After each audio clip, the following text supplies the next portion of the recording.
¿Ya la estás viendo? ¿Sí?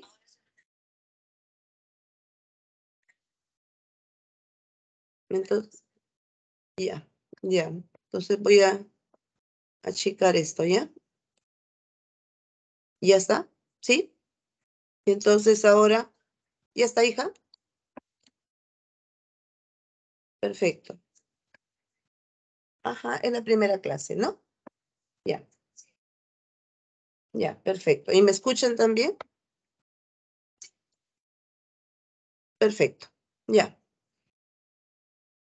Tú me dirás cuándo empezamos. El volumen también está bien, ¿no?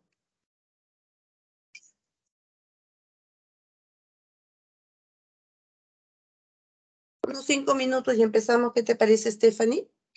¿Ya? Ya, cualquier cosa estamos hablando, ¿ya? Ya, ya. Me avisas a la hora que empiezo, ¿ya?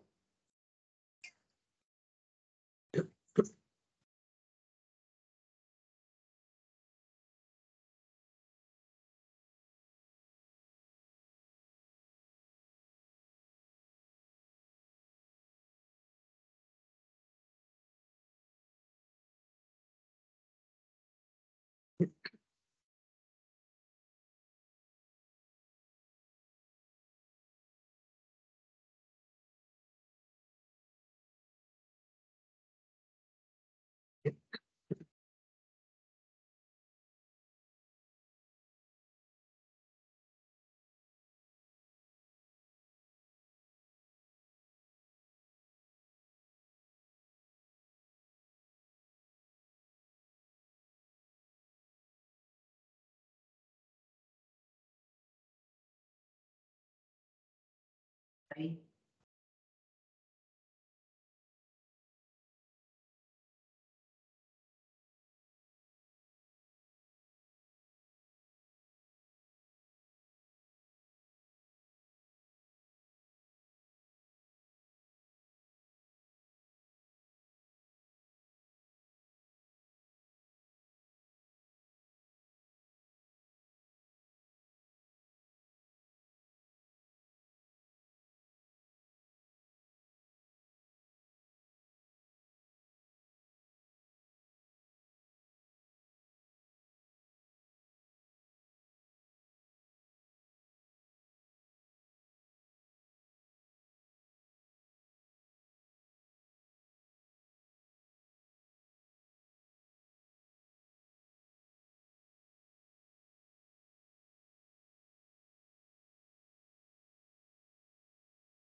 Buenos días, chicos. El día de hoy nos acompaña la doctora Elsa Mantilla Portocarrero, que es médico pediatra neonatóloga, egresada de la Universidad Nacional Federico Villarreal.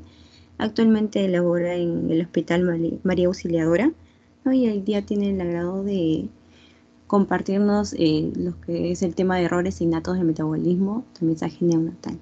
Los voy a dejar con la doctora para que pueda realizar la clase. Buenos días, alumnos. Gracias, Stephanie. Gracias por la invitación. Para mí es un gusto compartir con ustedes unos momentos para poder intercambiar opiniones y poder darles un poco de el mensaje de lo que es el tema de la neonatología. En este capítulo, que verdaderamente es un tema que es poco frecuente de poderlo identificar y de presentar, pero que es muy importante y lo vamos a ver. Voy a empezar con errores innatos del metabolismo o enfermedades congénitas del metabolismo, que también se le conoce, y el tamizaje neonatal. Tenemos que vamos a presentarlo.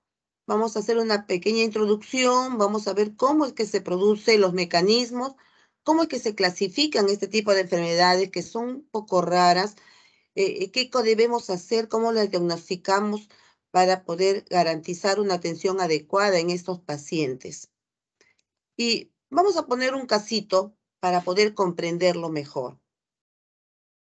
Estamos frente a un recién nacido prematuro, sexo masculino, de 36 semanas de edad gestacional, adecuado para edad gestacional, es decir, con un peso adecuado para su edad gestacional, nacido de cesárea por sufrimiento fetal agudo.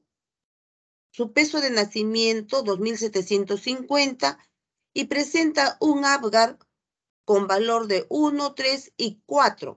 O sea, 1, 3 a los 5 minutos y 4 a los 10 minutos. Nace flácido, con latidos cardíacos disminuidos, no responde a estímulos. Se le inicia ventilación a presión positiva, no se obtiene respuesta. Se procede a realizarle la intubación endotraqueal y masaje cardíaco, es decir, una reanimación más avanzada, con oxígeno al 100%. Posteriormente recupera latidos y este bebé pasa a la UCI. Como antecedentes perinatales, tiene una madre con unas 2 gestaciones, un parto, un aborto y el parto vaginal. No hay cesáreas. Controles prenatales normales, diabetes gestacional y tiene un problema también congénito de un hiperparatiroidismo severo. Entonces, ¿qué encontramos en estos niños frecuentemente?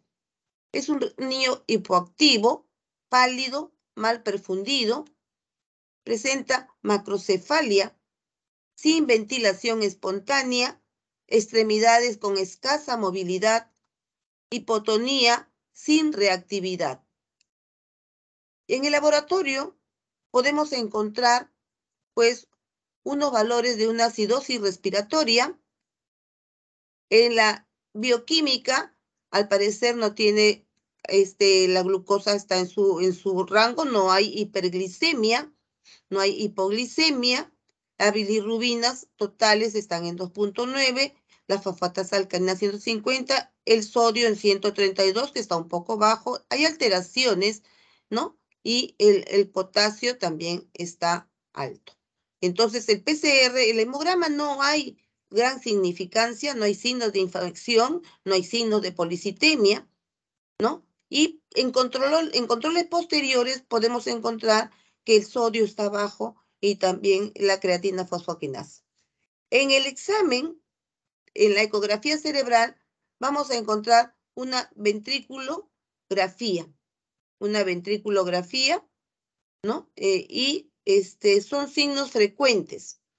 Entonces, con estos datos, nosotros podemos decir que este es un recién nacido que es un pretérmino varón adecuado, que presenta asfixia perinatal en evolución, una hipotonía congénita como sospecha, tiene por la macrocefalia una hidrocefalia congénita, por la ecografía una ventrículomegalia congénita y también una infección congénita, pero no han confirmado el agente. Entonces se sospecha de un error innato del metabolismo. Este tipo de patologías hay que sospecharlas por las presentaciones clínicas que son variadas. Y entonces, ¿qué cosas son los errores innatos del metabolismo? Son enfermedades que se presentan con poca frecuencia en forma individual, ¿no? Y se produce por un defecto genético, autosómico recesivo, y que afecta a la función de una enzima por una vía metabólica. Son muchos trastornos y un 25% presentan recién sintomatología en el periodo neonatal. En todo el conjunto, la incidencia puede ser 1 sobre 1000 recién nacidos vivos porque son diferentes patologías como lo vamos a ver. Aquí, la mutación en un gen produce un defecto en una proteína, que generalmente es una enzima, que conduce a alteraciones bioquímicas y que dan un fenotipo desadaptativo.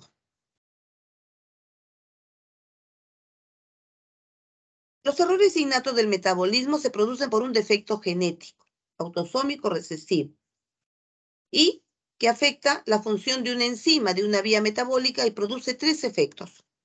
Puede producir acúmulo de sustrato, déficit de producto y activación de vías alternativas con producción de metabolitos tóxicos. En uno producen toxicidad, daño celular, carencia de productos subsiguientes normales y vías metabólicas con subproductos tóxicos. ¿Cómo se clasifican estas enfermedades?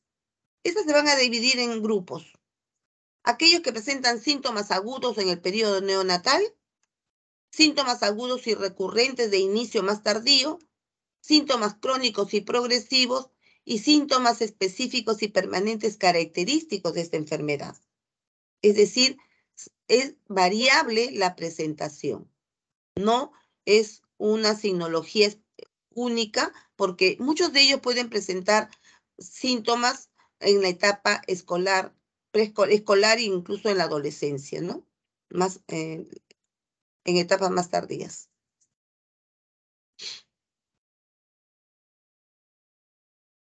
Cuando hay síntomas agudos en el periodo neonatal, podemos encontrar algunos síntomas como rechazo alimentario, vómitos, apneas, compromiso de conciencia, convulsiones, compromiso hemodinámico, muerte, edema cerebral, hemorragia intracerebral. Y esto pueden ser, por ejemplo, enfermedades como la del jarabe de arce, aciduria, galactosemia. Cuando los síntomas agudos y recurrentes de inicio más tardío, cuando hay enfermedades infecciosas, fiebre, a veces que no se sabe el origen, constipación, ingesta excesiva de proteínas, compromiso de conciencia, coma con acidosis metabólica, hipoglicemia, cetoacidosis, signos hepáticos neurológicos. También hay que pensar en este tipo de enfermedades. Aquellos síntomas específicos y permanentes, característicos de los errores innatos del metabolismo. Miocardiopatías, hepatoesplenomegalia, alteraciones en el cristalino, dismorfias, que son generalmente las más frecuentes. ¿Cómo hacemos el diagnóstico?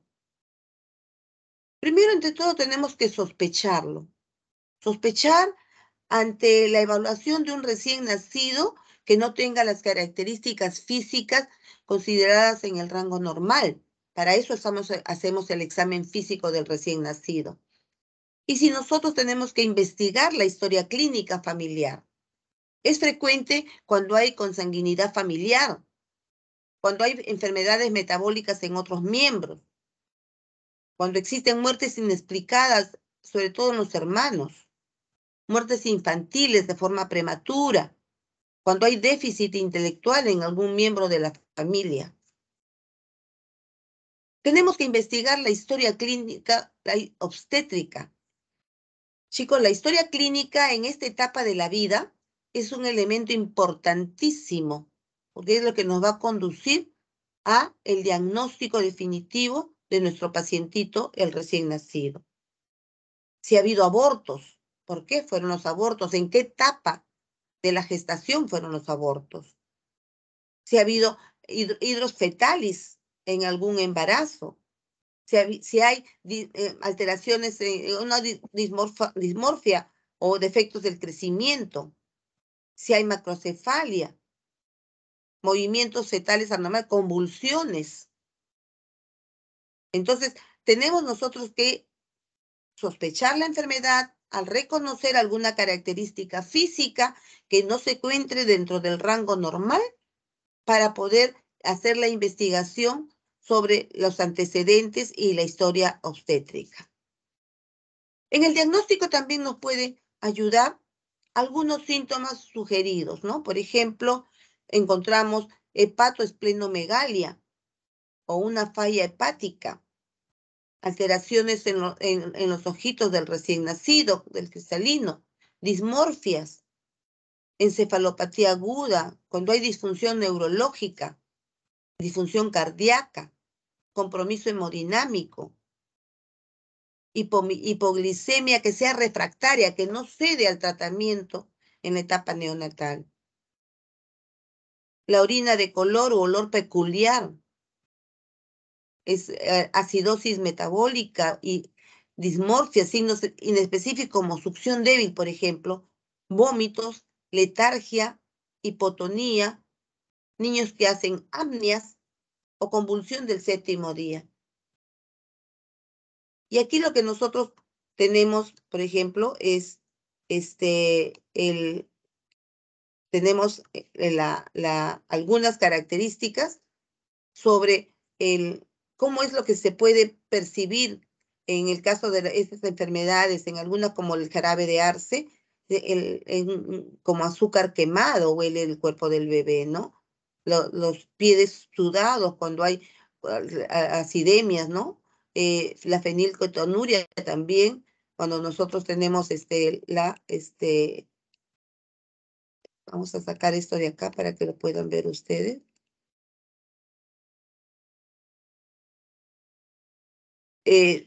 La tirosinemia, todas estas tienen algunas características respecto al olor que desprenden en su organismo, ¿no?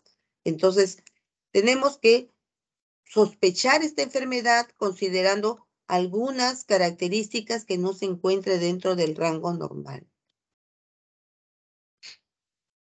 Eso lo voy a elevar un poquito, espérense. Que no me calza.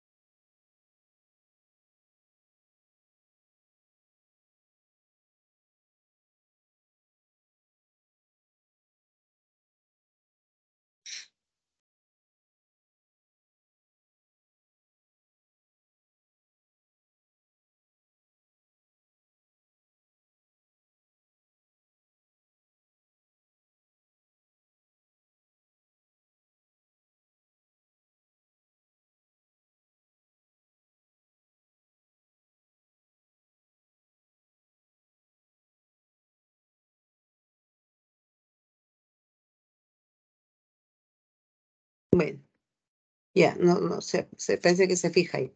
Correcto. Entonces, tenemos cómo hacemos una orientación diagnóstica para nosotros, porque a veces son difíciles de calificar a un recién nacido. A veces nosotros podemos decir, este bebé tiene la implantación de orejas baja, tenemos que tomar las medidas para saber si eso está bien. Tiene una carita media rara. Y entonces de repente nosotros decimos, pero vamos a ver cómo son los padres. Y entonces, como esas son enfermedades genéticas, son a veces heredadas, entonces pueden tener así naturaleza familiar. Entonces nosotros tenemos que tener un cuadro clínico bioquímico y en función a la presentación clínica y de las alteraciones bioquímicas que predominan. Puede haber síndrome neurológico con hiperanemia, síndrome neurológico más acidosis metabólica, puede haber acidosis láctica, afectación neurológica, puede haber hipoglicemia persistente, hay enfermedades con compromiso hepático, sin compromiso hepático con compromiso cardíaco. Entonces, lo primero que tiene que hacer el médico, y ustedes van a salir como médicos generales, y lo que más van a atender son partos. Y entonces se tienen que familiarizar con el examen físico de un recién nacido normal para poder distinguir el patológico. Y para enfrentar este tipo de enfermedades o el reconocimiento de esas enfermedades y darle la atención oportuna, porque a veces son muy comprometidos y pueden llegar incluso a fallecer, entonces lo que tienen que hacer es primero la sospecha. Luego del examen físico, la investigación en la historia clínica con los antecedentes y los datos, y lógicamente después realizar lo que nosotros estamos viendo, hacerle un tamizaje para descartar la enfermedad. Como conclusión, este tipo de enfermedades, un caso de con presentación aguda o una presencia de infección no descarta una enfermedad innata del metabolismo. Debemos reconocer patrones de los síntomas, son variables, y esto de paciente a paciente. No todos presentan la misma signología ni las mismas manifestaciones clínicas. Tenemos que tener un alto nivel de sospecha clínica.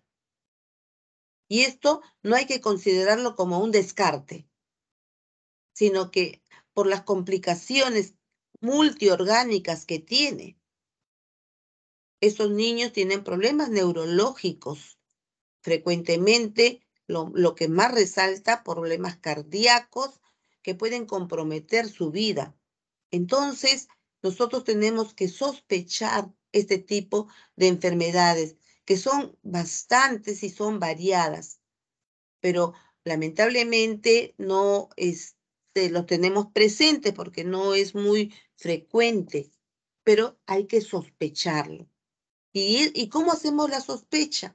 Cuando ustedes como médicos generales saben las características fisiológicas, saben los rasgos normales de todo recién nacido y pueden ustedes pesquisar clínicamente alguna anomalía para poder tener la sospecha de que este niño puede estar padeciendo alguna enfermedad rara, ¿no? De esta naturaleza. Y entonces, ¿qué hacemos? Decimos nosotros, ¿qué hacemos? El tamizaje neonatal. Otros les dicen el screening neonatal, lo van a encontrar ustedes, ¿no? Que en donde se va a aplicar una serie de pruebas a los recién nacidos para poder identificar oportunamente aquellos niños que son sospechosos de tener una enfermedad. ¿Por qué? Hay que prevenir la discapacidad física y mental o la muerte prematura. Entonces, si nosotros podemos detectar prontamente y nosotros podemos aplicar un tratamiento, podremos nosotros evitar que haya niños con tanta discapacidad, que no es justo para un niño que viene a este mundo donde todos nosotros tenemos que poner lo mejor de nuestra parte para poder garantizar un desarrollo adecuado. Yo siempre les digo a mis alumnos que el recién nacido es consecuencia de la salud de la madre, es consecuencia de la atención que se le brinda al momento del nacimiento. Ese es su pasado, pero su futuro va a depender de lo que nosotros hagamos el momento que recibimos al bebé. De él el futuro de ese bebé va a depender de que nosotros podamos determinar su adecuada capacidad para su desarrollo normal.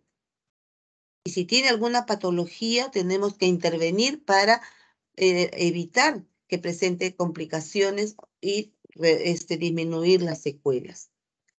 ¿Qué pasa con el tamizaje en nuestro país? Ese tamizaje se inició por los años 90 y solamente se detectaban 3 enfermedades: el hipotiroidismo, la fenilketonuria y la enfermedad de la orina del jarabe de arce. Y posteriormente se agregaron en el 2002 2 enfermedades más, la galactosemia y la hiperplasia suprarrenal.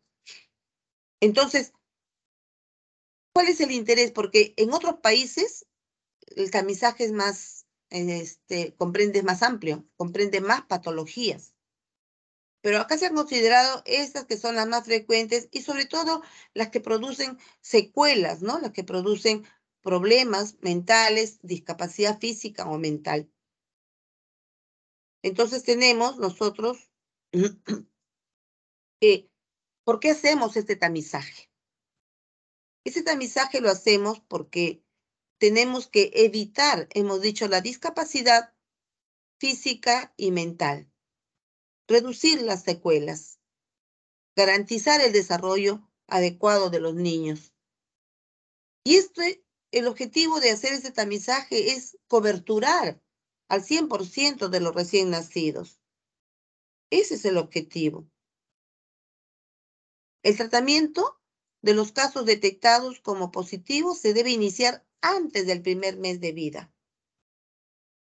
Y ahora vamos a ver nosotros de las enfermedades más frecuentes, qué es lo que nosotros consideramos que se pueden, y ustedes lo ven frecuentemente en la calle, ¿no? Como es el hipotiroidismo.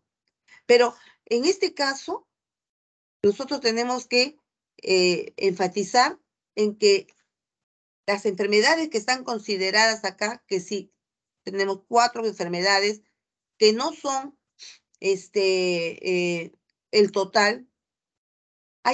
Estas están incluidas dentro de las enfermedades raras, que son muchas, están consideradas entre las enfermedades raras. Y hay una ley que protege a estos niños, ¿no? Por ejemplo, el hipotiroidismo congénito, que a veces pasa desapercibido. De repente no tiene todas las características físicas sugerentes y tenemos que detectarlo prontamente porque esto produce retraso mental. La hiperplasia suprarrenal, la fenilketonuria también produce retraso mental. La fibrosis quística, que produce todo este problema digestivo, ustedes lo saben, y problemas pulmonares. Y este tamizaje neonatal en nuestro país ha considerado la hipoacusia y la catarata congénita. Entonces, sabemos nosotros que la microcefalia, ¿no? Por eso es que medimos el perímetro cefálico y lo comparamos con las tablas para ver si está dentro del rango normal. Y eso es un procedimiento que lo podemos hacer sencillamente. Y ahí detectamos la microcefalia, que cursa también con problemas sensoriales, con la hipoacusia. La catarata congénita, de origen viral, ustedes saben, la rubiola produce la catarata congénita. Pero no le miramos los ojitos, pues. Y a veces estas enfermedades pasan desapercibidas en la gestante. Pero sin embargo traen consecuencias en los recién nacidos. La ceguera, ¿no? Esto, por ejemplo, son algunos criterios de algunas escuelas españolas, europeas, ¿no? Y que nos dice que hay una tabla para poder detectar, y el tema va por el financiamiento, ¿no? Cuanto más enfermedades, más dinero se tiene que invertir. pero, por ejemplo, ellos consideran que las enfermedades para ser incluidas en un programa, pues tienen que ser financiadas por el Estado, porque eso así es en España, ¿no? Y son criterios que debe considerarse. Por ejemplo, la enfermedad que cursa con morbilidad mental, física severa, que si no se diagnostica en el periodo neonatal. La búsqueda clínica mediante un simple examen físico no es efectiva si no identifica la enfermedad en este periodo. Que existe un tratamiento efectivo disponible. O sea, es decir, hay que garantizar, no solamente detectar, sino que garantizar el tratamiento. O sea, estos son cosas que nosotros tenemos que entender para que una atención adecuada sea efectiva y sobre todo que se ejerce el derecho de los niños en forma cabal, ¿no? El tratamiento precoz mejora significativamente el pronóstico y la enfermedad tiene una incidencia relativamente elevada, dice más de 1 por 10.000 a 15.000 recién nacidos, y que existe un test analítico de cribado rápido, sencillo, fiable y de bajo costo. O sea, estos criterios deben contener todo un programa de tamizaje para garantizar una atención. Esto lógicamente que ese es un país como Europa, en España, ¿no? Este es un criterio que nosotros lo ponemos aquí como ejemplo porque a nosotros nos falta todavía bastante. Por ejemplo, en Europa se consideran estas enfermedades: galactosemia, hiperplasia, igual que acá, hemoglobinopatías, deficiencia de biotinasa, enfermedad de Jarabe de Arce, hemocistinuria, fibrosis, defecto de la beta-oxidación del ácido graso de cadena media, tirosinemia, ¿no? Las hiperfenilanemias, pero sin embargo en el Perú solamente consideramos 4, que son las más frecuentes, y valga la verdad, son muy pocos hospitales que lo hacen, ¿no? Entonces, se ha avanzado, pero mucho, pero definitivamente no todo se cumple, queda en el papel.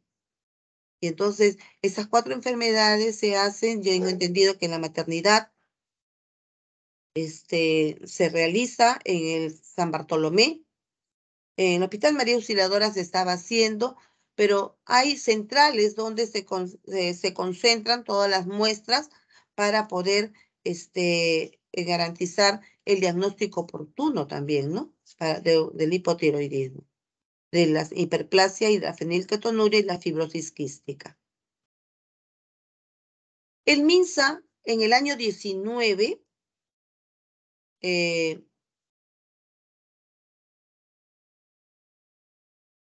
elaboró una norma técnica de salud, la 154, de la Dirección General de Intervenciones Estratégicas, y que la aprobaron en el 2019 con una resolución ministerial. Esta norma técnica contiene una serie de conceptos, todos los pasos y los procesos que se debe implementar el tamizaje o el screening neonatal para detectar estas enfermedades en los recién nacidos a nivel nacional. Entonces, dentro de algunos puntos saltantes están como la obligación de todos los establecimientos de salud, sea públicos, privados y mixtos, donde se atiendan partos, se realice la captación de recién nacidos, se debe garantizar la toma de muestra para tamizaje con personal competente y un ambiente físico adecuado. La verdad es que yo veo que se hace bastante en los privados. En los privados, incluso no solamente estas patologías, sino hay patologías que hay mayor cantidad de patologías, pero lógicamente el costo es particular, no está financiado por el Estado.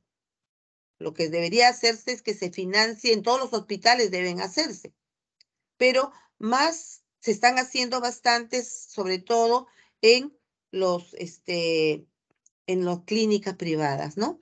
Entonces, es importante que se tome en cuenta, por ejemplo, el problemas otoacústicos y el problema visual, pero y todos los procedimientos que se deben hacer, qué se debe hacer para detectar la sordera congénita, y no pensar que el niño no aprende y lógicamente va al colegio, repite y no saben que no escucha. Entonces, es importante que se hayan incluido esa patología. La toma de muestras se realiza luego de las 48 horas. Así está la norma. En caso del alta del niño transcurra antes de las 48 horas, la toma de la muestra debe hacerse en la primera atención del control de crecimiento y desarrollo, a las 48 horas del alta, o cuando el personal de salud cita al paciente, ¿no? Antes de los 7 días de nacido. Este es un tema muy importante porque les digo a ustedes que en muchos hospitales los niños, las madres permanecen 24 horas. Difícilmente permanecen 48 horas. Entonces, y también hay un problema porque difícilmente vienen las madres al control de seguimiento. Entonces, cuando nacen en instituciones de nivel 3, por ejemplo, el control, si el niño es sano, el control lo hacen en el centro de salud más cercano a su casa. Y entonces ahí no están implementados los servicios para poder tomar las muestras. Entonces, es un poco los problemas que se tiene para implementar la norma y que se cumpla a cabalidad. Entonces, pero tiene que ser antes de los 7 días de nacido. Es responsabilidad de la autoridad del establecimiento para que funcione este programa. Entonces, tiene que contar con el personal calificado y para que lo puedan hacer, ¿no? El profesional que está designado a la toma de muestra se debe verificar, es decir, el procedimiento es sencillo, pero lógicamente que tiene sus reglas para poder ejecutarse y tiene que tener también, para que la muestra sea de calidad, tiene que tener una capacitación para poder tomar la muestra y que no se pierda esa muestra, ¿no? Que le toman al bebé. El aplicar esta norma implica que tanto los recursos humanos como los servicios tienen que estar preparados. Pero antes de eso tiene que haber una voluntad política de querer hacerlo, porque todo esto tiene un costo. Pero ustedes también saben que los niños están beneficiados con un seguro, el seguro integral.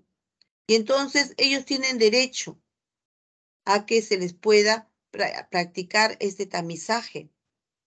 Y lógicamente, no debe ser los recursos, la falta de recursos, un impedimento para que no se implemente el programa. Eso va a depender mucho del jefe del establecimiento, del personal y de lo que uno pueda ofrecer como servicio. La calidad del servicio en la atención a la gestante ha mejorado bastante con las capacitaciones y la preparación del personal, con la mejora de la disposición de los recursos humanos especializados. Entonces, tenemos nosotros que tratar de hacer la mejor manera y prepararnos, capacitarnos para ofrecer lo que más podamos, porque este bebé de repente ya no regresa. Y sabrá Dios si se va con su deficiencia hasta la adolescencia, o de repente puede fallecer en el primer año de vida, o también en la etapa escolar, o de repente este niño puede desertar del colegio porque no aprende y no sabe que ha tenido un problema congénito o un problema genético que le ha alterado su crecimiento. Entonces, el atender a un recién nacido, sobre todo en esta etapa, nos obliga a buscar, a pesquisar todo lo que pueda impedir el desarrollo de un niño. Entonces, lo que nosotros tenemos que tener es los servicios con todo lo que podamos hacer, con una disponibilidad de trabajo en equipo, criterios uniformes, ¿no? Conocidos por todos los equipos de salud, porque para atender al recién nacido, ustedes saben que tenemos que trabajar mucho con la parte obstétrica, con el obstetra, las obstetrices, con las enfermeras. Y nosotros somos pediatras, pero vemos recién nacidos y lógicamente es una etapa muy crítica. Y todo esto va a depender que este producto que vamos a recibir tenga una historia antenatal, tiene una historia perinatal que nos va a explicar por qué nació este niño en esas condiciones. Hay que también ver que el número de casos que se pueden presentar es en virtud a escenarios que son conocidos, ¿no? No son, hemos visto nosotros cómo son los factores de riesgo, ¿no? Y entonces tenemos que tener en consideración esos aspectos. Lo que tenemos que tener en claro es porque nosotros no podemos manejar estos casos, los detectaremos, los sospechamos. De repente los sospechamos clínicamente y nosotros tenemos que tener los criterios para hacer una referencia a un establecimiento de mayor nivel y que lo vea un equipo multidisciplinario.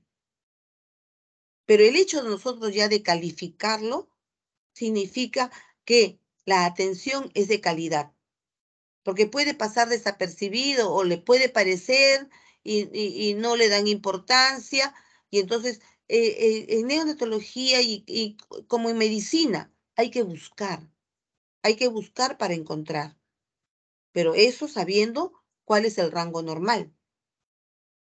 Y lógicamente nosotros tenemos que tener todos los equipos preparados con un registro adecuado, hay que monitorear y una evaluación, porque todo esto, chicos, es medible. Todo esto es medible.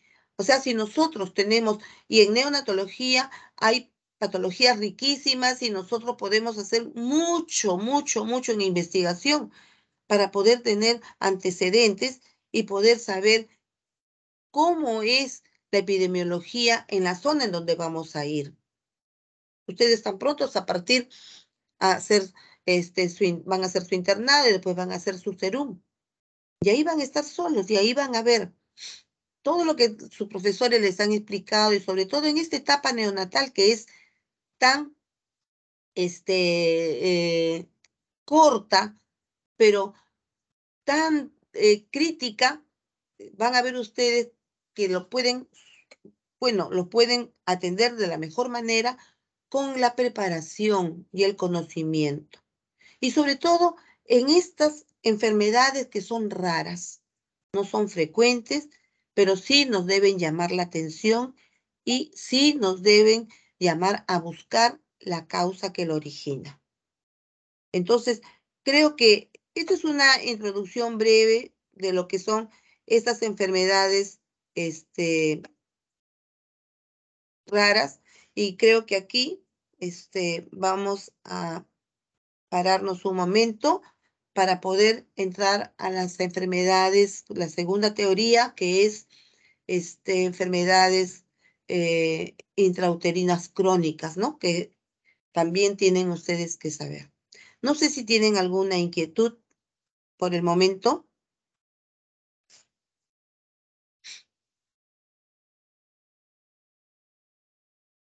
¿Tienen alguna interrogante, chicos? ¿Están allí o han dejado prendida su... Sí, doctora, buenos días. Buenos días. ¿Con Sí, quién justo tengo el gusto? Quispe, doctora. ¿Ah? Con la alumna Quispe. Ah, ¿cómo estás, hija? Sí, dime. Sí, doctora, tenía una duda en cuanto a la toma de justo de ese tamizaje neonatal, porque como usted comentaba, muchas veces no se da el alta a las 48 horas, sobre todo si es parto normal, les dan a las 24. Ajá. Entonces, ¿a qué hora sería la toma ideal si según la norma técnica nos menciona que tiene que ser después de las 48 horas? ¿Tendríamos que esperar después de 24 horas o se puede realizar antes? No. Lo que sucede, hija, es que aquí entra un tema muy importante. Acá entra un tema de la cual nosotros tenemos que hacer el acopio de poder sensibilizar a la mamá para que pueda regresar a la consulta, ¿me entiendes? Porque nosotros damos de alta y lo citamos en la primera semana, la primera consulta, después del alta. Entonces, la citamos antes de la semana y ahí podemos tomarle la muestra.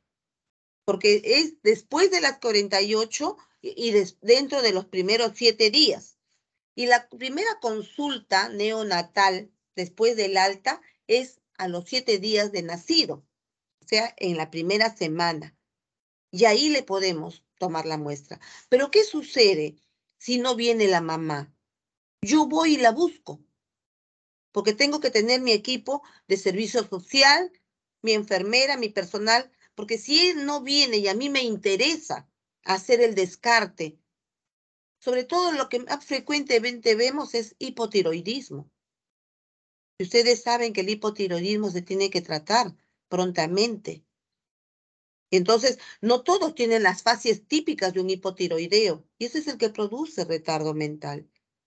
Entonces, nosotros tenemos que tener el equipo y si no viene la paciente, porque la norma lo dice, después de las 48 horas se le cita a la mamá, pero la mamá no va a venir para la toma de muestra y después va a venir para la consulta de la semana, ¿no es cierto?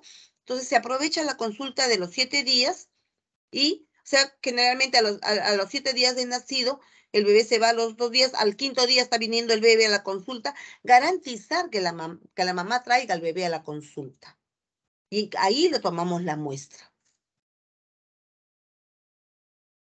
¿Está claro? Sí, doctora, gracias.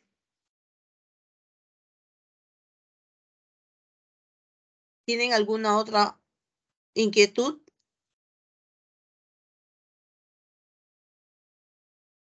Doctora, buenos días. Buenos días. Eh, una consulta. Si estuviéramos en el caso de una posta, por ejemplo, o un centro de salud de primer nivel, ¿cómo sería la realización del tamizaje? ¿Tendríamos que derivarlo a un centro que esté más avanzado para que se pueda realizar o se encarga el médico en el centro de salud de primer nivel? No. Miren, chicos, ustedes saben que lo que más tenemos son establecimientos de primer nivel, ¿no? Ahí no se producen los partos. Los partos se producen de segundo nivel o nivel que tenga hospitalización, ¿no? Por la gestante. Pero aún así, esos establecimientos donde hay partos no están implementados. Entonces va a depender de quién, del profesional que atiende a la gestante y al bebé. Por eso les digo, chicos, hay que sospechar, hay que tener un alto valor de sospecha para poder detectar a estos niños. Oye, esta carita no me gusta, mira, el ojito cómo está, la orejita, el cuellito, le mido la cabeza, está dentro del rango normal, le miro las extremidades, eh, alguna sospecha, niños que vomitan, oye, se está regurgitando, no tiene tal patología que es frecuente, pero puede ser esto, o niños que no quieran succionar, niños que estén flácidos. O sea, nosotros al examinar, al hacer el examen físico de un recién nacido normal, que es lo que nos debemos ahora preparar para hacer, vamos a encontrar lo patológico. ¿Y qué tenemos que hacer? Detectado, así como lo hemos leído, con un alto índice de sospecha, nosotros lo que tenemos que hacer es derivarlo al establecimiento más complejo, porque en todos los hospitales grandes se hacen los tamizajes y nosotros cumplimos con nuestra función en enviarlo para que lo descarten. O sea, nuestra función, salvo que el niño tenga lesiones gravísimas que comprometen su estabilidad hemodinámica, que el niño tenga pues una cardiopatía inmensa que tengamos que trasladarlo a un establecimiento más complejo, pero es un niño que no tiene ese tipo, de repente es un prematuro con buen peso, no es tan prematuro, pero que tiene alguna sinología, no todos los prematuros son problemas de metabolismo, no, pero generalmente son niños prematuros, ¿no? Entonces, nosotros tenemos que sospechar alguna manifestación clínica, algún síntoma, algún signo alguna característica física, y por eso tenemos que ir a los antecedentes, a la historia clínica. Una historia clínica bien hecha nos relata todos los datos que nosotros podamos necesitar, y ante la sospecha, nosotros le enviamos al establecimiento de mayor complejidad. Como les digo, siempre y cuando no esté comprometida la vida, ¿no?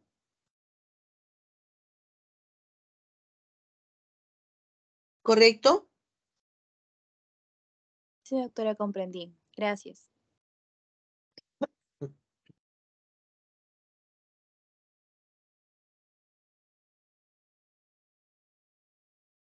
¿Tienen alguna otra inquietud, chicos?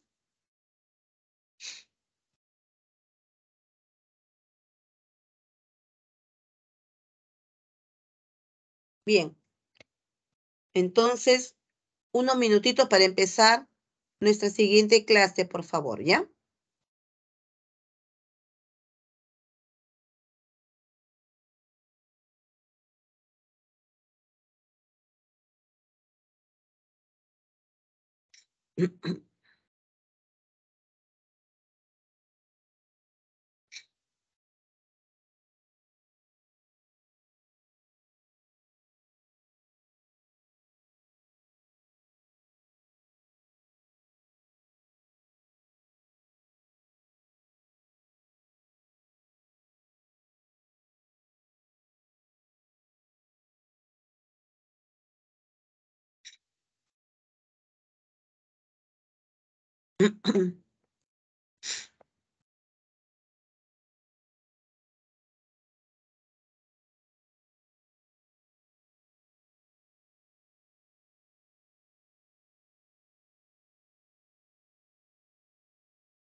Stephanie, Stephanie, ¿me escuchas?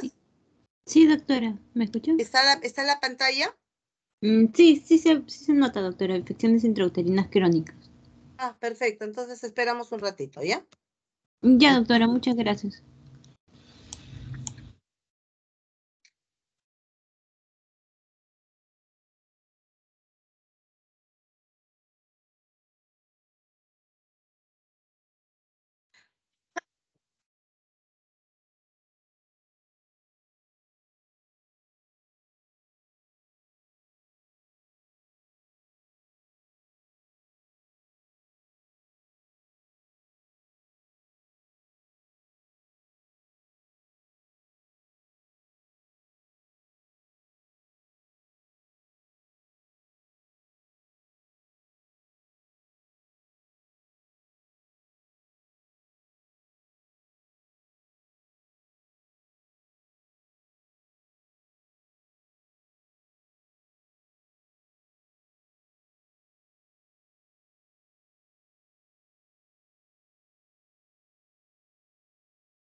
Bien, Stephanie, ¿continuamos? Stephanie, Sí, ¿podemos doctora. continuar? Sí, ¿Sí? doctora, podemos continuar. Sí, Ya, doctora. gracias. Gracias. Bien, chicos, ahora vamos a hablar sobre un tema de las llamadas infecciones intrauterinas crónicas.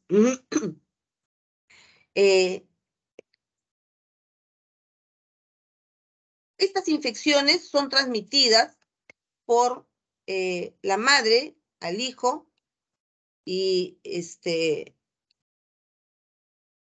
antes del nacimiento. Y entonces se consideran esta sigla que es TORCH, ¿no? O TORCH. Y esta sigla fue creada en el año 71 y que involucra enfermedades como toxoplasmosis, la O, que significa otras infecciones, ¿no? La R de la rubiola, la C del citomegalovirus y la H del herpes simple virus. Y dentro de las otras enfermedades tenemos nosotros la sífilis, la hepatitis B, el VIH, la varicela zoster virus, parvovirus, tuberculosis y Chagas.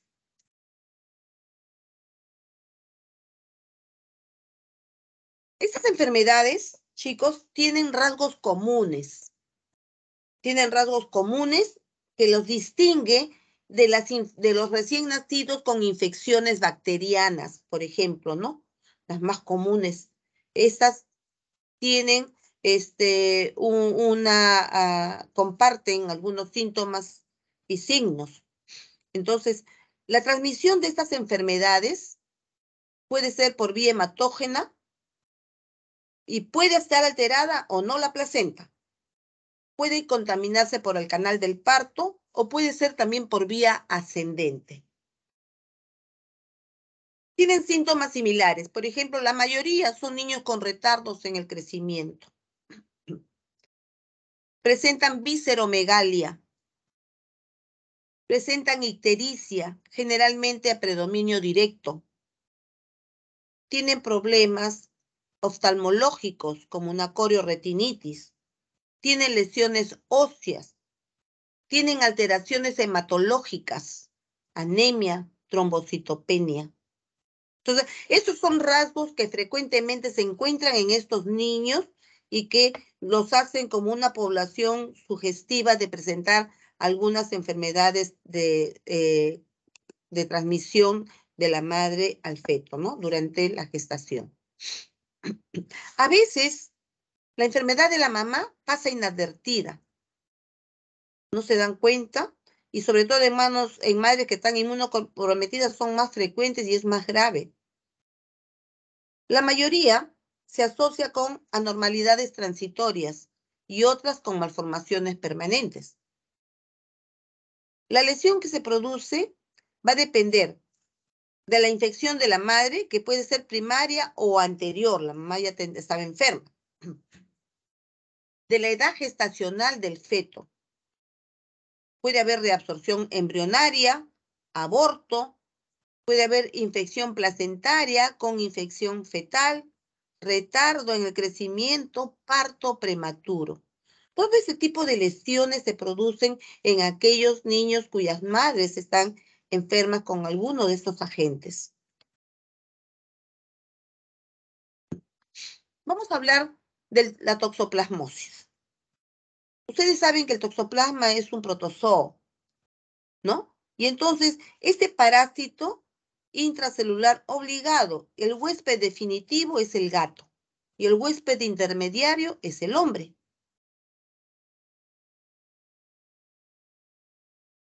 Y aquí vemos el círculo epidemiológico, cómo es que se contagia el hombre, ¿no?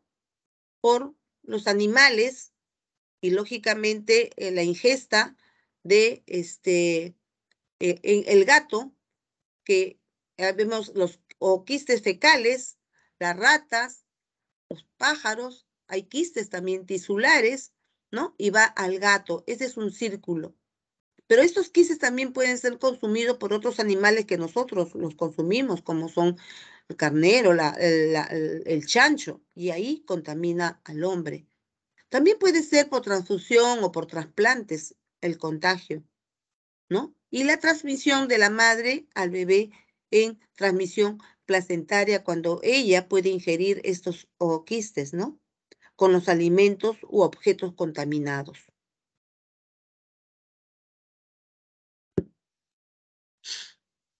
La transmisión humano es madre a feto. Solo consecuencia, infección primaria materna durante la gestación. La fase aguda o fase crónica activa también puede producirse. Puede haber recurrencias que son localizadas, por ejemplo, en la retina, el miocardio, en huéspedes normales. Esas son las lesiones que se producen, ¿no? ¿Y cómo se transmite? La transmisión al feto en el primer trimestre es de un 10 a 15%. En el segundo trimestre, si se contagia a la madre o lo transmite al feto, es de un 10 al 30%. Pero si se transmite en el tercer trimestre, que es el mayor riesgo, es 60 a 90%. Y nosotros estamos viendo que la transmisión versus severidad, lógicamente, es en el primer trimestre y en el menor en el tercer trimestre.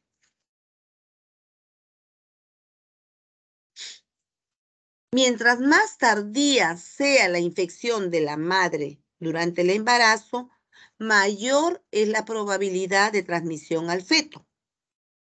Y mientras más temprano en la gestación se infecte la madre, mayores son las secuelas en el feto. ¿Comprenden esto? El contagio, la transmisión, cuando la madre se infecta en el tercer trimestre, el contagio, la transmisión es mayor.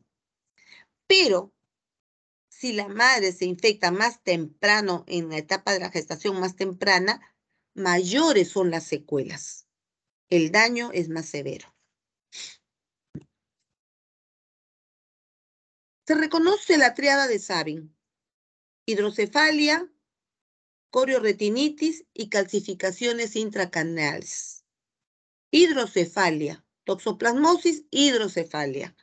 Corioretinitis, calcificaciones intracraneales. Si a esto se agregan las convulsiones, ya se llama tríada de Sabin, más convulsiones.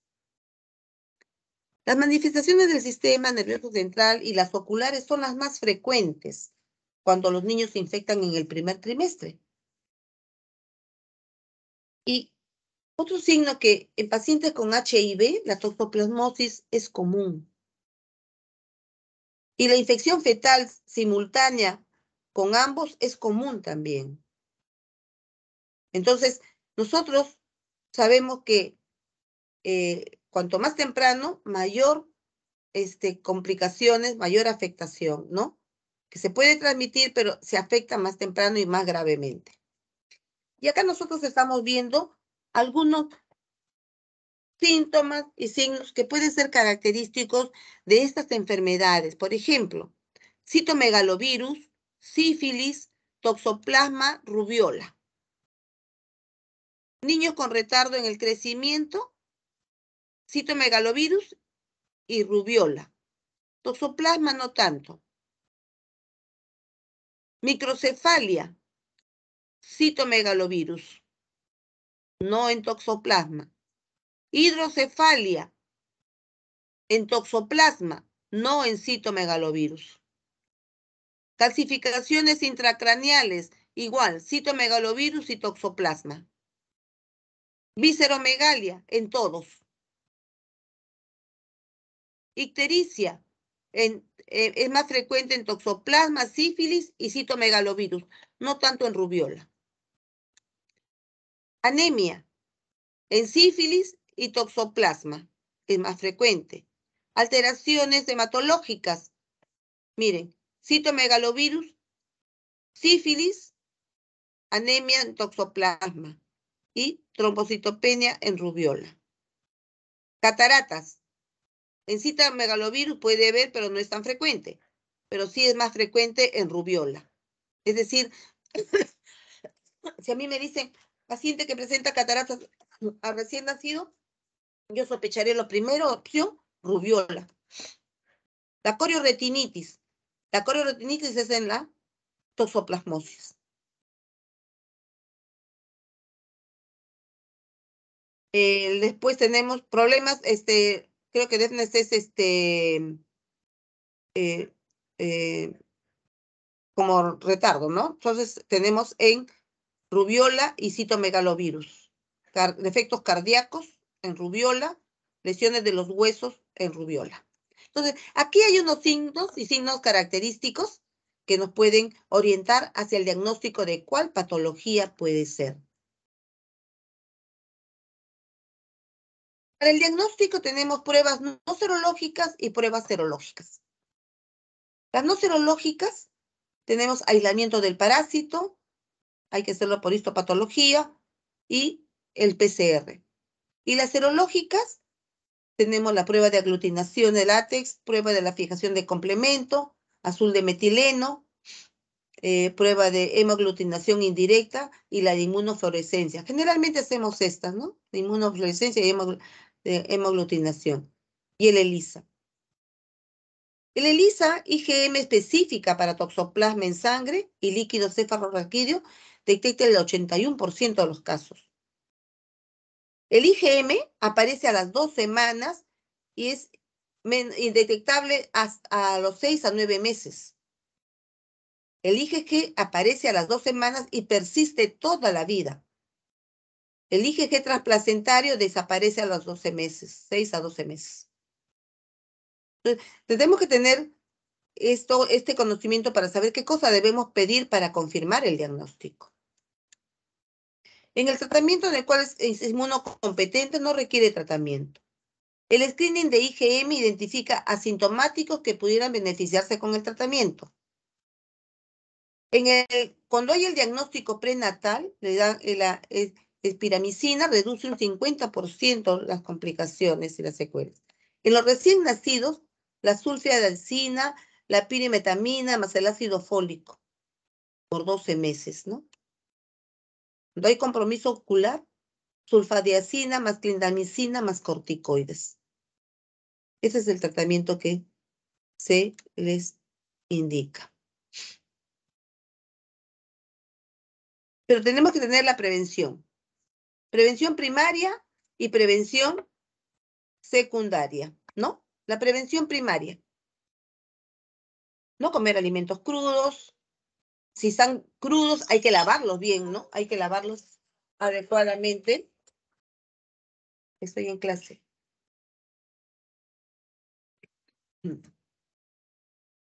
Todo lo que nosotros usemos para la comida, los platos, la tabla de cortar, todo eso deben estar bien desinfectados.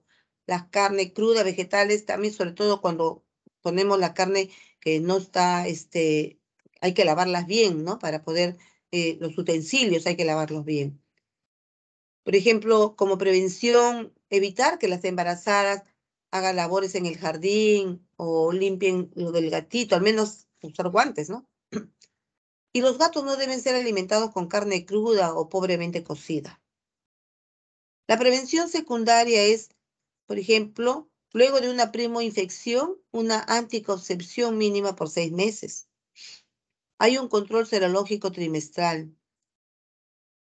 Para evitar la transmisión vertical, usamos la espiramicina y el estudio del líquido amniótico por PCR.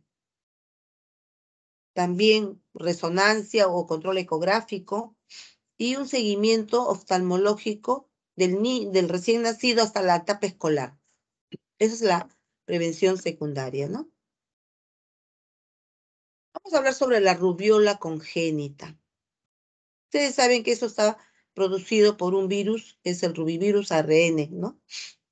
Y va a depender del momento en que se produzca la infección por el virus, rubiola, durante el embarazo y el daño que va a generar en el embrión o el feto. Por ejemplo, si la infección se adquiere en las primeras 8 semanas, el riesgo de malformación es del 50%. primeras 8 semanas. Ustedes ya saben por embriología en qué etapa comprende las 8 semanas, la etapa de formación de los órganos, ¿no es cierto? Por eso es que el 50% de probabilidades de que se presenten malformaciones. Entre las 9 y 12 semanas,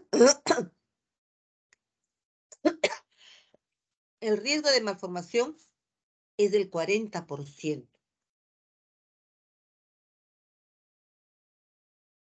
Y de las 13 a las 16 semanas es del 16%. Entonces, disculpen, estoy un poco resfriada.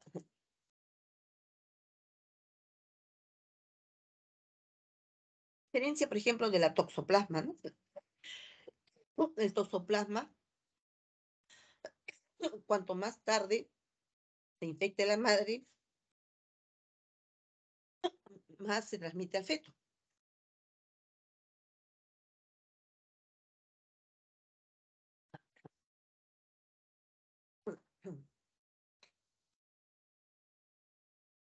Aquel riesgo de malformación congénita solo ocurre hasta las 16 semanas.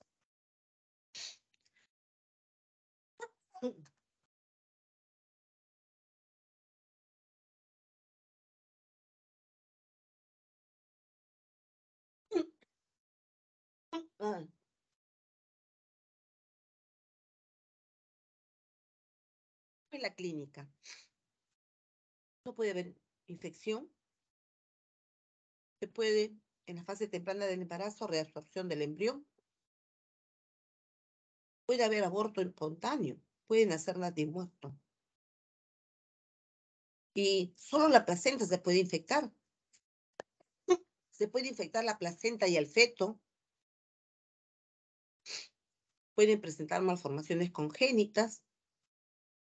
Puede haber trastornos del desarrollo.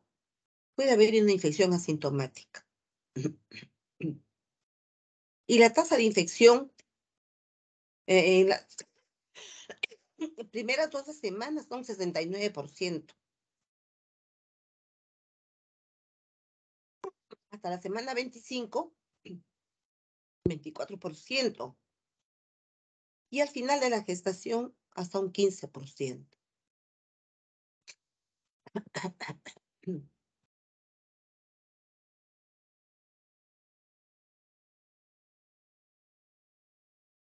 ¿Qué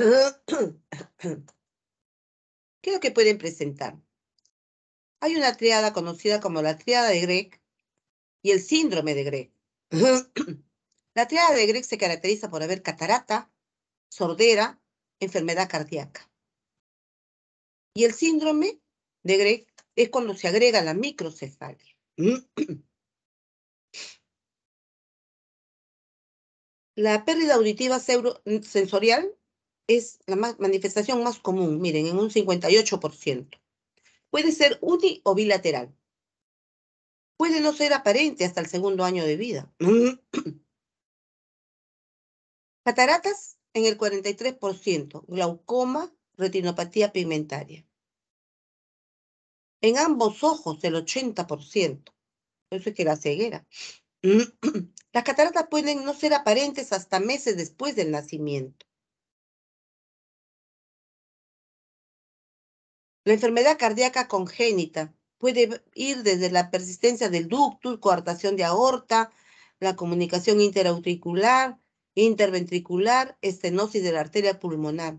O sea, todas estas características clínicas pueden presentar los pacientes que tienen rubiola congénita. Pero definitivamente las cataratas es lo que pues lo califica, ¿no? Y es por eso que también forma parte de este tamizaje, ¿no? El ver si el niño tiene cataratas en el nacimiento, porque esta enfermedad a veces pasa desapercibida en la madre. Puede haberle dado rubiola y no lo sintió y lógicamente se afecta a su bebé, ¿no? Y aquí estamos viendo algunas lesiones características del retardo en el crecimiento. Miren ustedes la catarata. el blueberry muffin, o sea, la torta de arándano con las lesiones que presentan en piel, que son infiltrativas, adenopatías, glaucoma o pistótonos por encefalitis. En casos que son severos, ¿no? El diagnóstico. La serología específica, IgM a la madre y al recién nacido. Si la infección ha sido muy precoz, es posible no encontrar IgM, por lo que la seroconversión de IgG en muestras seriadas nos va a ser de utilidad. Los cultivos solamente se hacen en laboratorios especializados y un PCR. O sea, básicamente, a veces el diagnóstico nos lo da la clínica, ¿no? Por los síntomas o signos característicos, que es la catarata. Y los problemas cardíacos. O sea, la clínica es lo que nos ayuda básicamente en donde no tenemos el auxilio del laboratorio. La prevención, ustedes saben, la vacuna. La vacuna da muy buenos resultados, ya todas las niñas se vacunan contra la rubiola, ¿no? Y lógicamente, si uno no sabe si tiene o no, o le ha dado, sobre todo en mujeres de edad fértil, se puede solicitar el IgG, ¿no? Específico antirrubiola. Si esta es negativa, hay que indicar la vacuna y evitar un embarazo en los 3 meses siguientes. Si hay alguien con enfermedad, hay que aislar el contacto durante toda la hospitalización, sobre todo en los recién nacidos que están infectados, ¿no? Citomegalovirus. El citomegalovirus es una enfermedad causada por un herpes virus humano, familia también del herpes viridae, ¿no? Todos son por virus. Los recién nacidos sintomáticos presentan combinaciones, por ejemplo, prematurez, microcefalia, retardo, síndrome purpúrico, calcificaciones periventriculares, corioretinitis, hepatoesplenomegalia, sordera, anemia hemolítica, trombocitopenia, hepatitis. O sea, pueden presentar toda una serie de combinaciones en estos órganos, en estos sistemas que nos van a ayudar. Pero como ustedes verán, y lo que hemos dicho, ¿no? El retardo es característico en todos estos niños, visceromegalia, la microcefalia, las alteraciones hematológicas, ¿no? La ictericia por a predominio directo. Entonces, nos hacen sospechar de este cuadro clínico. El diagnóstico se hace con el cultivo viral antes de los 21 días de vida, en orina o saliva, ¿no? En donde se va a identificar el virus en 24 horas. Un PCR, pero sobre todo en líquido cefalorraquídeo. El IgM específico no es muy sensible en el recién nacido. Una elevación de IgM apoya el diagnóstico. Si es negativa, no la descarta, ya que el RN tiene una positividad menor del 40%. Y el diagnóstico en la madre se realiza por serología. El tratamiento, el ganciclovir por 6 semanas, y eso está recomendado en retinitis y en infecciones graves del recién nacido. Lógicamente que esto tiene que manejarlo un infectólogo, ¿no? Por los problemas que presenta. Como prevención, aislamiento del contacto en la hospitalización, y todos los niños tienen que ser seguidos, ¿no? Sobre todo por las secuelas auditivas. El herpes virus. El herpes virus está causado por el herpes virus tipo 1, que es vía oral, y el herpes 2, que es genital. Ya Vidal en el 1893 reportó la transmisión humana.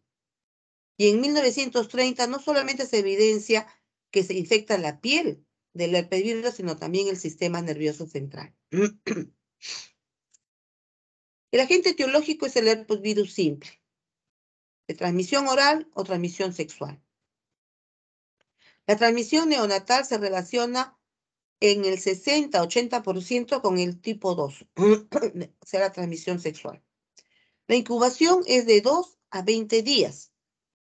El virus se encuentra en las lesiones cutáneas y fluidos corporales. Y la transmisión al recién nacido depende de la presencia del virus en el tracto genital, que es en el 85% de los casos. Por eso es que se le hace la cesárea en este caso, ¿no? A la gestante. Y hay mayor riesgo de transmisión si es una primoinfección.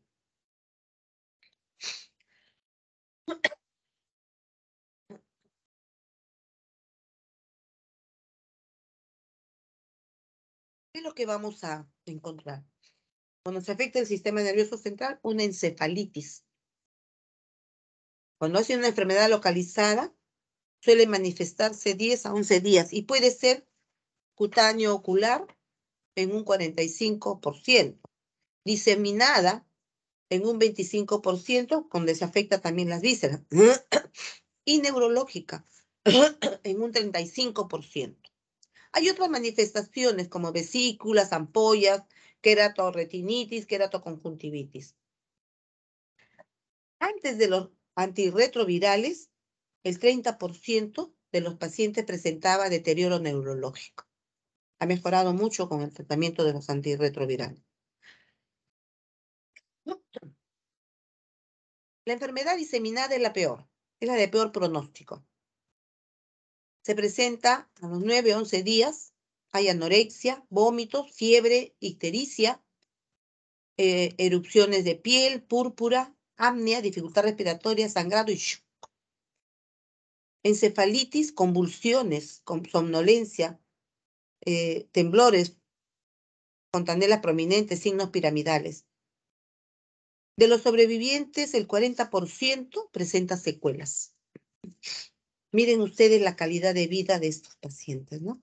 Es terrible. Y acá estamos viendo pacientes con lesiones cutáneas severas. Miren ustedes, toda la piel diseminada, necrosis, ¿no? Esfacelamiento de toda la pielcita, ¿no? De donde. El diagnóstico definitivo es por medio del cultivo de las secreciones. Hay pruebas preventivas, la búsqueda de la célula de SAM en un frotis, PCR, serología combinada para el virus tipo 1, tipo 2, IgM específico, puede no ser detectado hasta los 3 semanas.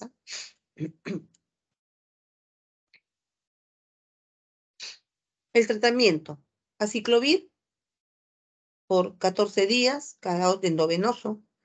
Cuando hay compromiso del sistema nervioso se prolonga hasta 21 días. El mecanismo de acción se debe a que se activa por la timidina, sinasa, para ser incorporado en el ADN viral e interferir en su síntesis. Y otra opción es la vidarabina. La hepatitis B. La hepatitis B también es otra enfermedad que se transmite en forma perinatal y que el 90% de los recién nacidos que se infectan son portadores crónicos. Y de estos, el 30% desarrolla cirrosis o cáncer hepatocelular en la adultez si no recibe terapia adecuada. El diagnóstico es un recién nacido que tiene hepatitis en los primeros días de vida cuando la infección es vía transplacentaria. Si la infección se adquiere durante el parto, ¿no? Y la hepatitis se hace positivo a las 3 o 6 meses. Y cuando la madre sale con los antígenos positivos, o el diagnóstico también se puede hacer con la elevación de las transaminasas y la bilirrubinemia diferencial. En los antígenos que se presentan para la hepatitis B, cuando es transplacentario, pero cuando se adquiere durante el parto, se hace positivo recién a los 6 meses. El tratamiento. Todo recién nacido que tiene antígenos positivos debe recibir inmunoglobulina hiperinmune en las primeras 12 horas de vida. Vacuna antihepatitis B dentro de las primeras 24 horas de vida. Y los niños deben ser seguidos hasta por 3 meses después de completadas las vacunas. Actualmente no se recomienda la suspensión de la lactancia materna si se han tomado las medidas recomendadas. Antes sí se prohibía dar el lactar, pero ahora definitivamente si se han tomado las medidas que se recomienda, no se suspende la lactancia.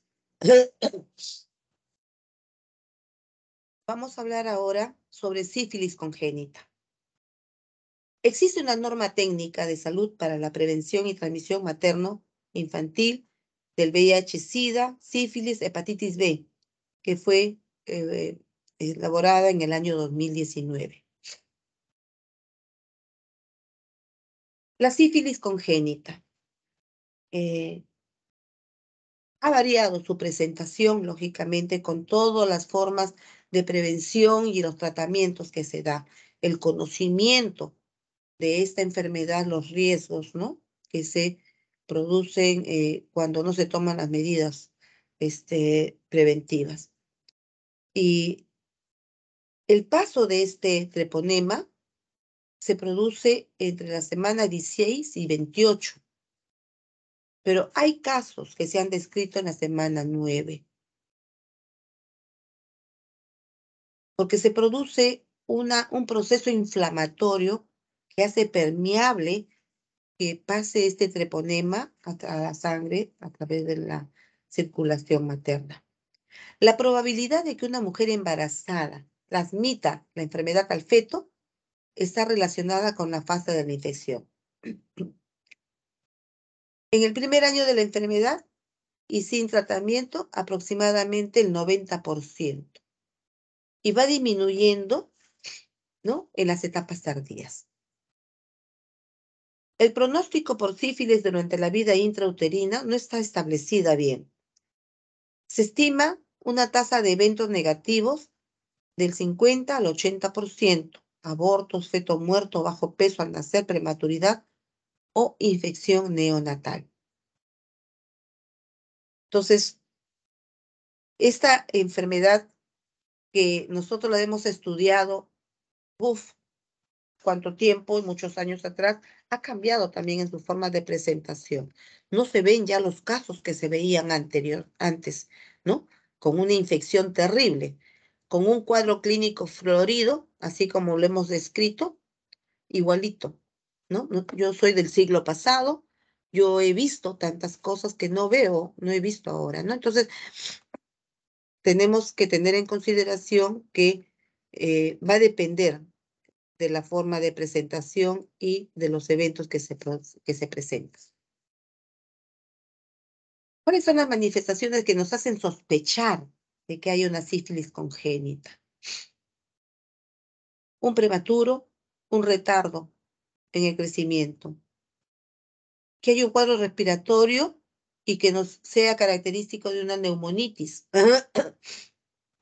que haya visceromegalia, anemia, trastornos hematológicos, lesiones cutáneas, púrpura, pénfigo, palmo plantar, lesiones óseas, periostitis, osteocondritis, síndrome nefrótico, meningitis, pseudoparálisis de Parrot, corioretinitis, rinorrea, ictericia, inflamación del tracto gastrointestinal, hidrofetales.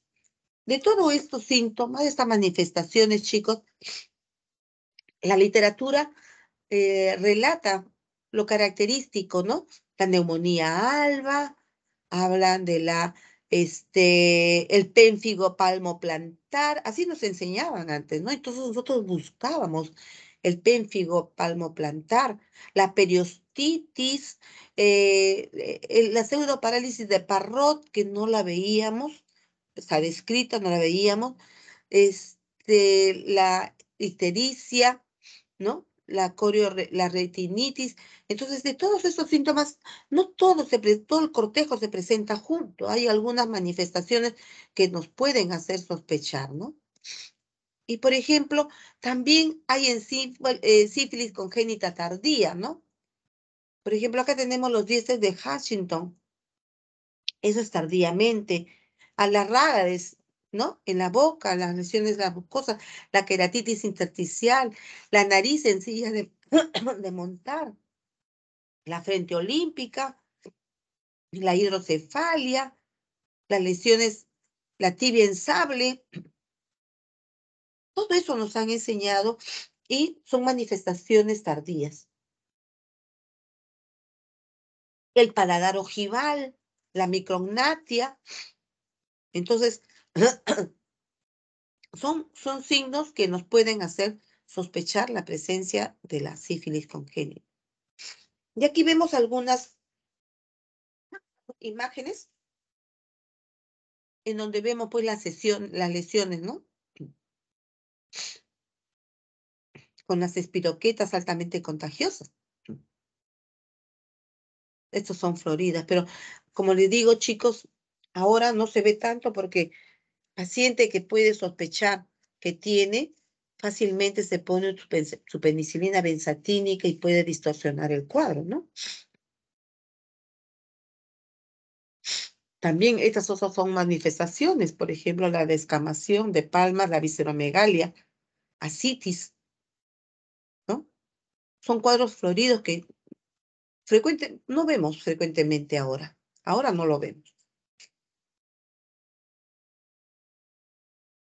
La rinitis hemorrágica, como se describía antes, los condilomas, ¿no? Manifestaciones tardías, altamente infecciosos. Las lesiones de radiología, la periostitis, los callos óseos exuberantes, ¿no? La metafisitis destructiva, o sea, cuando se destruye el huesito en zonas internas, ¿no? Del fémur y la tibia.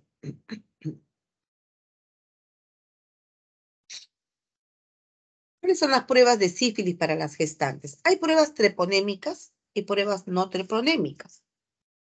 Generalmente, nosotros usamos las pruebas no treponémicas. Estas pruebas no treponémicas no descartan la enfermedad. Pero si sale positivo, sí es. Si sale negativo, no se sabe.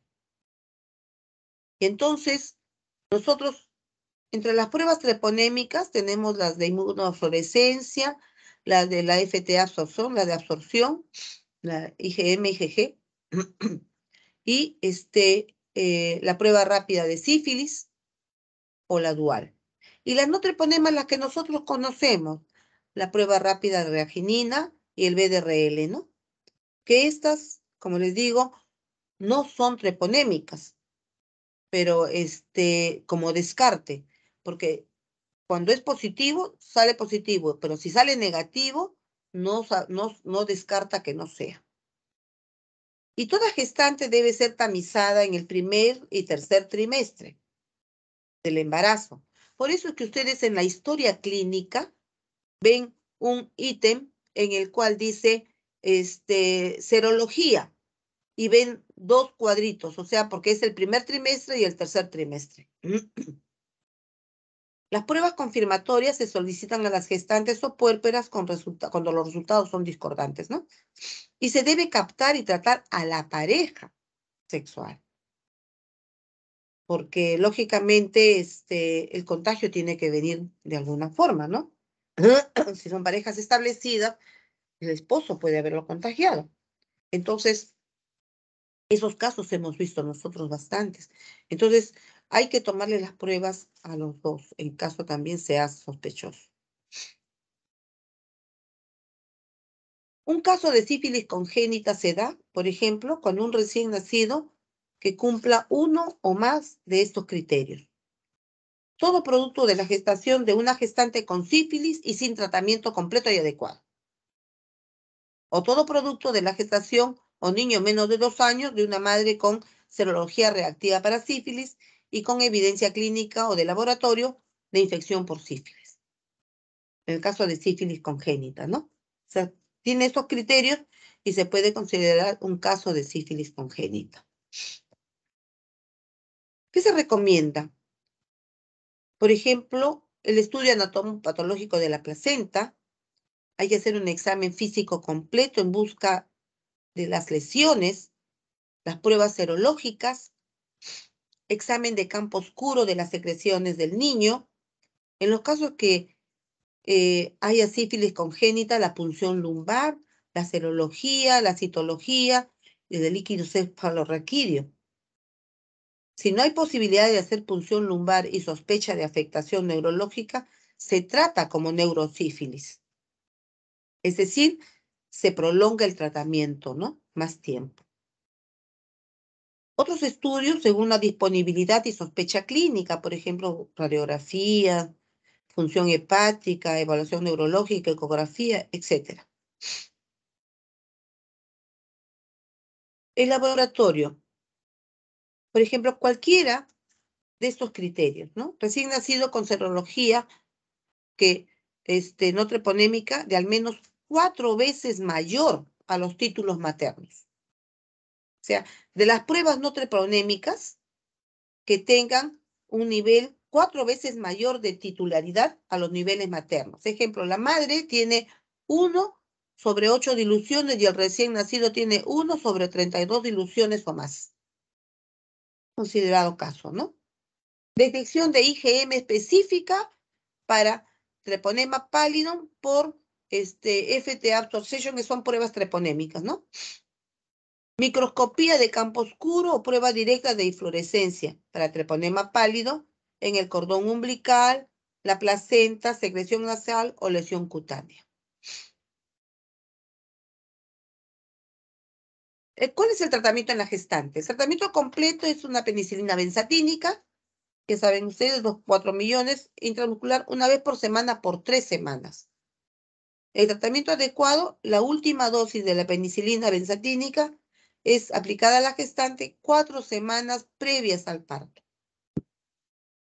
Hay otros esquemas como la eritromicina, citromicina, doxiciclínica.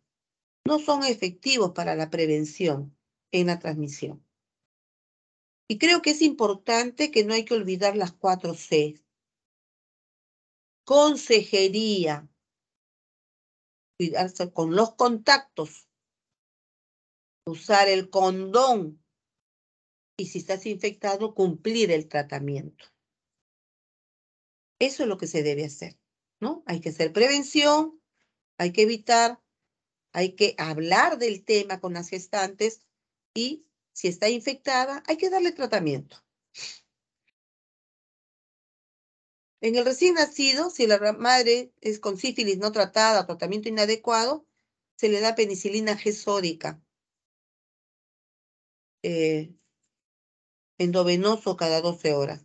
Antes se usaba la procaínica intramuscular, pero ahora se usa la sódica. Lógicamente esto no la vamos a poner intramuscular, ¿no?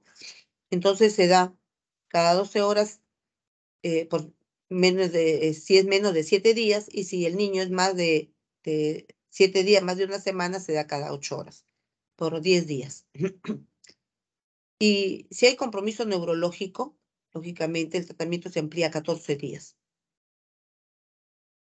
Todo recién nacido que esté expuesto a una enfermedad como esta requiere seguimiento. La otra enfermedad que está considerada que es el SIDA.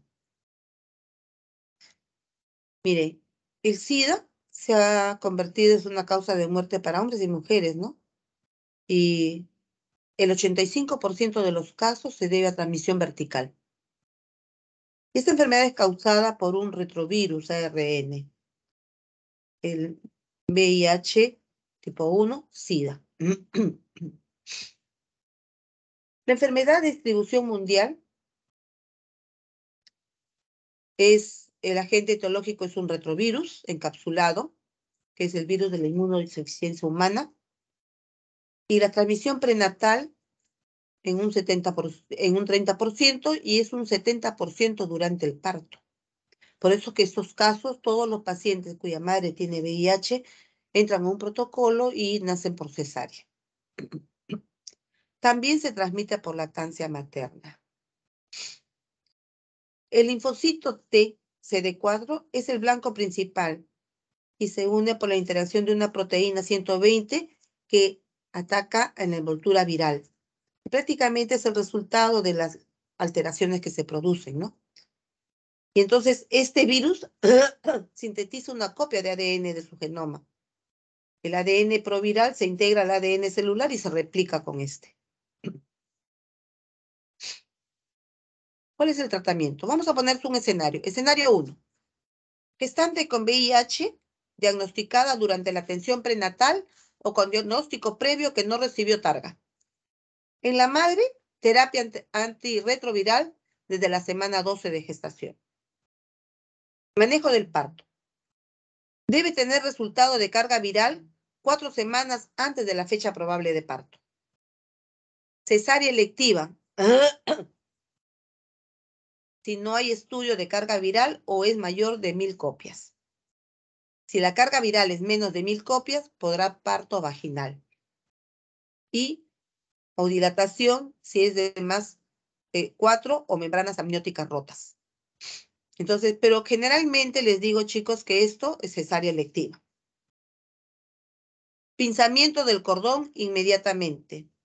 Ustedes saben que ahora se produce el parto Le Boyer y en eso el pinzamiento tardío por los beneficios que trae para evitar la anemia en el recién nacido y sobre todo en el prematuro, pero aquí no, se pinza el cordón inmediatamente y ya no hay aislamiento. En el recién nacido, bañar inmediatamente al recién nacido con abundante agua y jabón, aspirar suavemente secreciones sin dañar mucosas, inicio de tratamiento profiláctico dentro de las primeras 6 horas de vida con sidoburina por 4 semanas y no se da lactancia materna. Ellos pasan a un programa en el cual les dan la fórmula para su alimentación. Ese es en este escenario. En el escenario 2, gestante VIH que estuvo recibiendo targa antes del embarazo. Se seguirán las mismas recomendaciones del escenario 1. Si la carga viral de control de la gestante es mayor de 1000 copias, la terapia en el recién nacido será de acuerdo al escenario 3. Escenario 3. Gestante diagnosticada con VIH durante el trabajo de parto. En la madre, targa el tratamiento según el esquema. AZT y también según tolerancia oral y hay que evitar la episiotomía. En el recién nacido, seguir las mismas recomendaciones de tratamiento, pero ya se da AZT más limobudina más nevirapina. Y seguimiento del recién nacido. Será por un equipo multidisciplinario en forma mensual. Se va a solicitar PCR, buscar el ADN para VIH al primer y tercer mes de vida para descarte de infección. No se pide ELISA. No se pide ELISA, como muchos consideran. El ELISA se pide a partir de los 8 meses. Y pero con una prueba comprobatoria de Western Blot.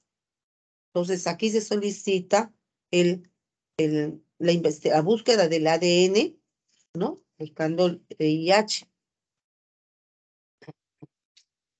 Bueno, eso es todo, chicos, lo que le he podido preparar. Espero que haya sido de su satisfacción. Muchísimas gracias. Estoy atenta a sus interrogantes.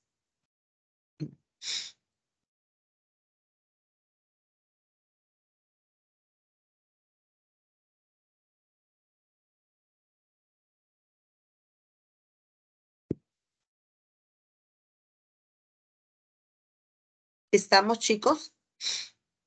Stephanie, Sí, doctora, sí estamos en la clase. ¿alguna pregunta? Creo que no hay preguntas, doctora, todo muy claro.